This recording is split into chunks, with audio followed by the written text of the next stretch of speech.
So, now that you know about BV and yeast infections, what the heck can you do to lower your chances of getting it? What's up, goodies, and welcome back. If you're new here, then welcome.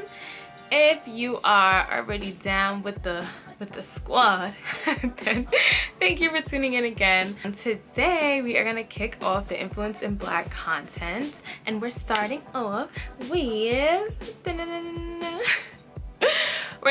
with vaginal health. But before I jump into the information, the nitty-gritty, I'm gonna need y'all to hit that subscribe button if you're not already subscribed, of course, and turn your notifications on, because I don't want you to miss out on any of this. Like, this is quality content. Like, it's always quality content, but this especially is like, just make sure you do it. All right, cool. So now we're gonna jump into it. So when it comes to vaginal health, we know that having a perchina comes with some pros and some cons, right?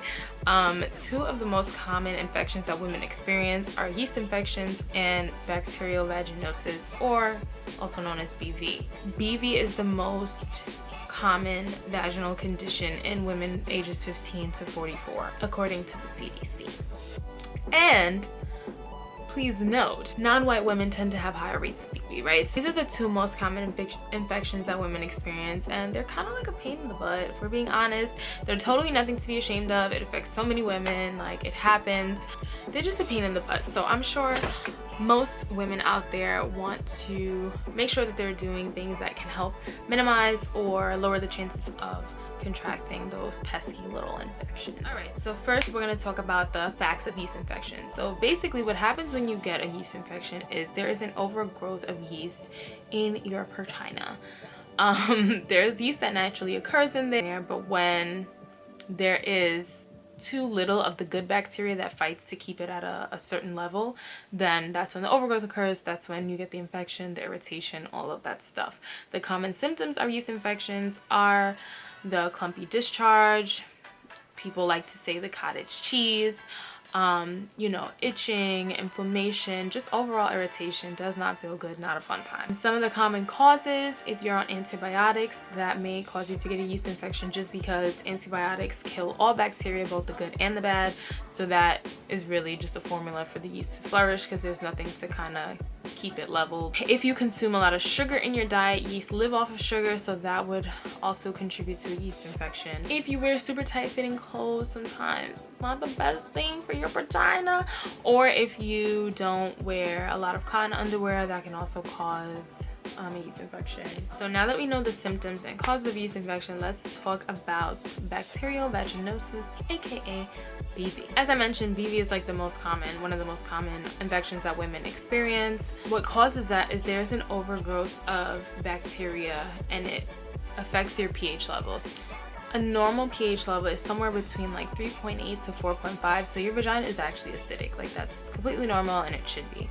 So when it kind of goes out of that range, then that's an environment for BV to kind of take over. The common symptoms of BV are like a foul, fishy smelling odor from your perchina, which is not fun.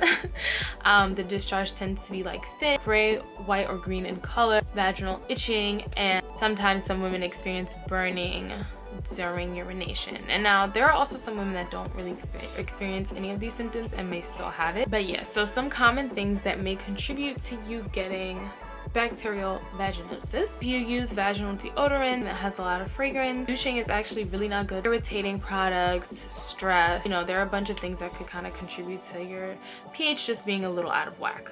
Sometimes even sex with new partners can cause it. Although it's not a sexually transmitted infection, that could also just kind of like put your pH a little bit out of whack. So now that you know about BV and yeast infections, what the heck can you do to lower your chances of getting it? One major thing that you can do is make sure that you're replenishing the good bacteria in your body. So eating yogurt, you can take supplements with probiotics. There are probiotic beverages like kombucha. They have like sparkling probiotic drinks. The brand that comes to mind is Kavita. You can make sure that you're using all natural vaginal products, so like your wash, your wipes, your pads, or tampons. And that's when I would like to highlight the honey pot. All right, so this is what I use. I've been using it for like maybe a year now. I really enjoy the Honey Pot. It is plant-based feminine care. They offer wash, wipes, pads, tampons, the menstrual cup. I think they even have like refresher sprays now. Like this, it's a awesome brand. It's Black owned, all natural and plant-based, which I really like, and it doesn't have parabens or dioxides. The main thing with a lot of pads and tampons that aren't natural have some toxins in them, a byproduct of the bleach used to keep the cotton looking white and looking fresh, but that's not the greatest thing to like keep near your perchina every month. And some of the main ingredients are lavender, vinegar, and calendula. So I really enjoy this. It also just contributes to like a healthy balance of your pH, keeps you refreshed. It's really the truth. Like it works so well. I really love this. I really love the wipes. I don't have the pads right now just because they tend to be sold out a lot. It's a super popular brand now, but they're really good. And the pads, the tampons, I'm pretty sure are like fragrance free. The pads don't necessarily have a fragrance, but they are made with mint, lavender, and aloe, and that mint that has you feeling a little tingly.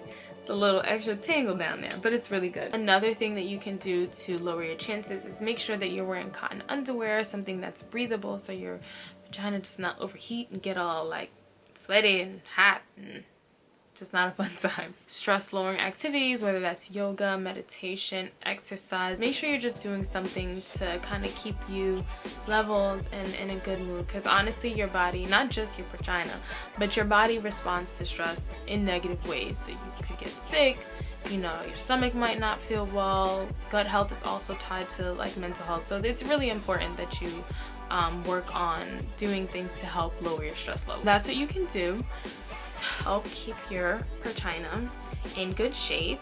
If you're interested in trying the Honey Pot out, I will provide links in the description box so where you can find them. They are sold in Target. Some Urban Outfitters carry them.